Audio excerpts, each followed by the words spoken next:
Hey guys, Kyle, the Death Knight of Anime here, bringing you my review for One Piece episode 875. So, if there's anything I feel that this episode did, is that it showed us that there is pretty much more. That Sanji, as a member of the Straw Hats and a member of the Monster Trio, there's basically a lot more that makes him a threat than just the fact that he's pretty much that he's pretty much a good fighter, because if there's anything I feel that this entire arc but this episode specifically reinforced is that his deadliest, like Sanji's deadliest abilities aren't necessarily even his fighting skills, but rather his abilities and skills as a chef, which is something we of course all knew, but just seeing what kind of an effect that the cake actually had on Big Mom reinforces that. Yeah, he's pretty much he's not only been a chef at heart from the very beginning, but he's never really changed in that mindset either.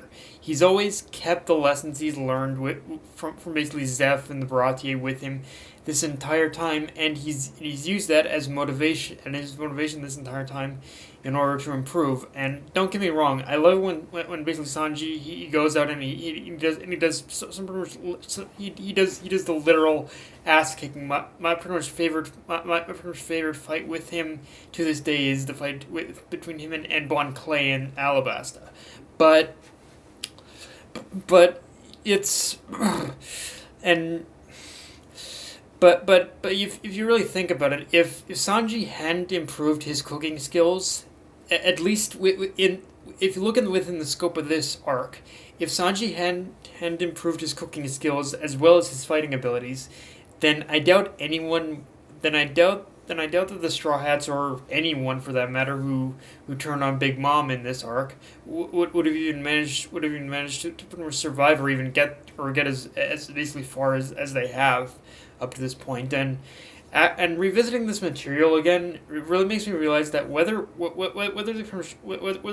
they end up learning about it or not, the Big Mom pirates are kind of indebted to Sanji. Are kind of indebted to Sanji for pretty much for basically managing to pretty much stop Big Mom. I mean, I pretty much know that the lie being cooked up is that Pudding was the one who made the cake, but let's be real here. I'm pretty I'm almost certain that at some point, I don't know what's gonna happen with it, but I'm sure that at some point probably the truth is gonna get out at some point or another, I think. Um, and I'm sorry. Can someone please? I don't care who it is. Can someone please just do something that'll stop Sparrow from speaking? Like cut out his tongue, pull out his teeth, sew his mouth up. I don't care. Just shut Sparrow up already, because just the fact that he kept going on, just the fact that he and I mean, I guess the Big Mom pirates in general just kept going on with that poison food nonsense after Big Mom made the cake, really pisses me off even more than it should have. Like it's like honestly, I don't know if it's just the voice acting or something, but just seeing the Big Mom pirates just kind of say, "Hey, huzzah! Big Mom survived poison." I'm like, shut the fuck up, assholes! Just shut up. It's like seriously, yeah. Do you really seriously like? Well, again, I guess that's one problem with them being completely having not been told the truth, but. Boy, that's just one of those things that really pisses me off. Because we basically know pretty much Sanji wouldn't poison food. He even said it himself. He doesn't want to poison the cakes. So it's like, yeah, I guess just let them have their freaking victory dance. I don't know. um. So this episode. So also, but and yeah, of course, let's talk about the big thing about this episode, which is that after being fed the cake, pretty much Big Mom ends up pretty much showing up in her ship and destroying the Sunny, which yeah, it's I've again this again the episode shows that yeah the Sunny got destroyed by Big Mom's flagship, but the preview, if you've seen the preview, that pretty much says otherwise, that it wasn't necessarily destroyed. It was just it was dragged under, but but pretty much it was dragged under, or they escaped, so to speak. Um, and and yeah, it was, I think, and like I said, I think the surprise was pretty much kind of ruined already, but by the Sun Pirates. I think, like I said, I think the Sun Pirates ended up showing up a little earlier than in the anime than the manga. So yeah, that little surprise was kind of ruined because of that.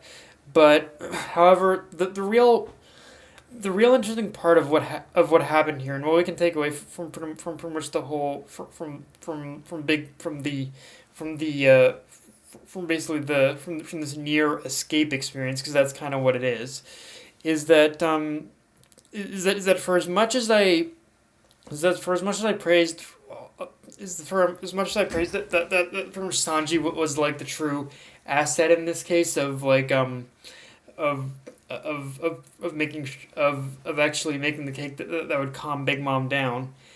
In the interesting part is that by calming her down, it actually made her even more dangerous, and allowed her to think clearly in order to show up and basically and and just do her thing. So in so with that having said it, with that being the case, there is definitely an aspect here where you do have to wonder if the escape from Whole Cake Island would have gone a lot smoother or a lot more rough had Sanji had he not even fed Big Mom the cake had Sanji not even made the cake and fed Big Mom to begin with, if he just rejected he just rejected he just said pretty much no to Pudding's offer. And being honest, looking at this outcome objectively again in the anime, I really don't know if there even is a if there is a right answer in this situation. Like I'm almost like I guess it really kind of all depends on.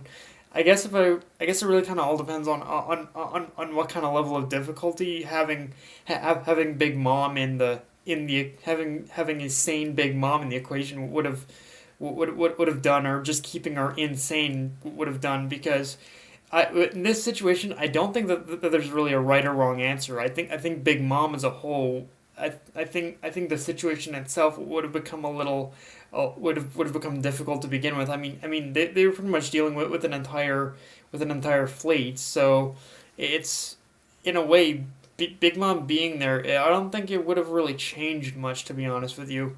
And I don't think it would have really changed much, to be honest with you. And in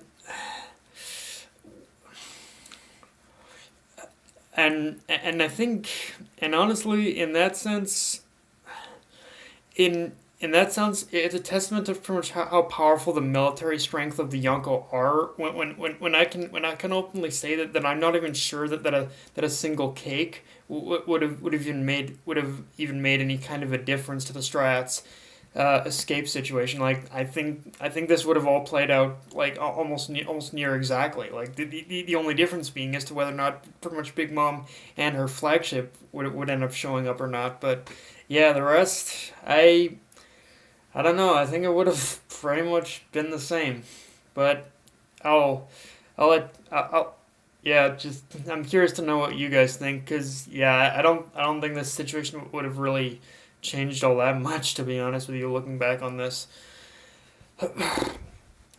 and yeah, I gotta give Toei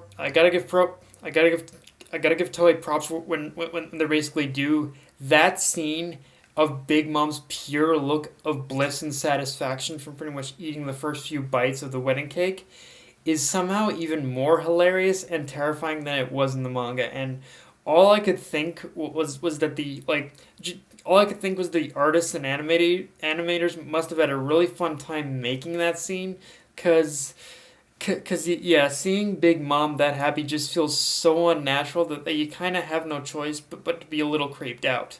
But and just the color design and just the colors just the colors, the lighting of that scene, it didn't make it any less creepy either, because oh yeah, like I said, I'll be honest, pretty much the anime they pretty much outdid that scene. Like when I first saw that scene of Big Mom's pretty much face of pure bliss in the manga, I thought, okay, I don't think Toei's gonna be able to top this, but for me, they really kind of did. They really outdid the manga with that scene of just the simplest of color choices and whatnot. Like I didn't think color would basically add that much of a difference. But damn, if that wasn't the creepiest frick thing I've ever seen in my life, at least out of One Piece. But yeah, actually, and actually between her satisfied face, her like satisfied face of pure bliss, and and her song and dance sequence in this episode,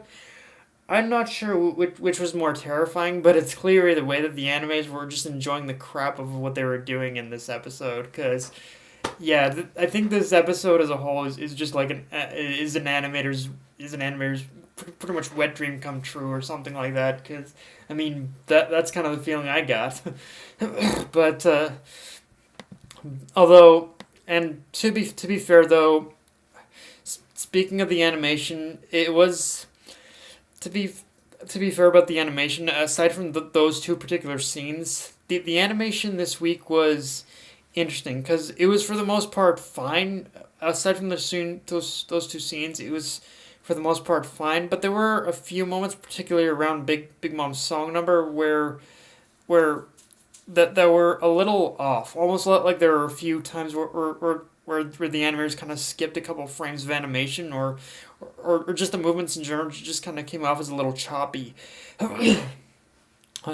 But luckily from what I saw, that pretty much any moment that had that particular problem was few and far between, and you kind of needed to really pay attention in order to notice. But aside from that, the animation itself was pretty good. It ranged from pretty good to pretty much around fine this week.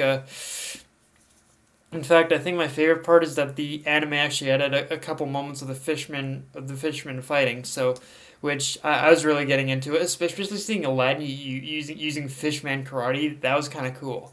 But yeah, guys, that's my review. If you enjoyed the video, like, comment, subscribe. I'm on Twitter, Facebook, and your list of Crunchyroll. Dead Knight of Anime, signing off. Later, guys.